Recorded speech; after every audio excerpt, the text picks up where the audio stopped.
Hello क्या कर रहे थे? कुछ नहीं करा था मोर जान। तो जान के फोन में रिचार्ज करा। अरे ते जाना था मैं खुदे भिखारी है, मैं कहाँ ले तोर मोबाइल में रिचार्ज करवाऊँ। अरे यार पहली बार तो बोला तो ओमे भी तीन नहीं बोला था। मोर तेरे को रुपए पैसे चाहिए तकानी बोर के पैसा हम करवाऊँ। मैं नहीं जानो करवा मतलब करवा। ले तो मैं आज 250 रुपए वाले रोजिम जाग तोर में रिचार्ज करवा था।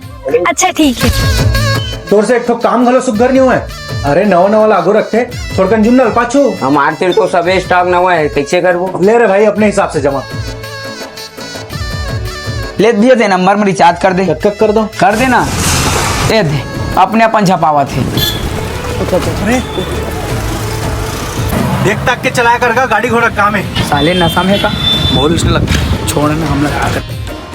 हाँ रिचार्ज कर देते तो कहते हैं हम। हाँ का किसी में एयरटेल के था 351 रुपए कर देना। ले नंबर बता। साले मन पी पा के गाड़ी चलाते, दारू पानी अच्छा चीज थोड़ी है। अरे भाई ज्ञान ला बाद में देबे, पहली नंबर बता। 92 38 13 0 36। हाँ हाँ तय कैसे जान डरे? या किसे नहीं जानू, ये तो मोर बहनी का नंबर है।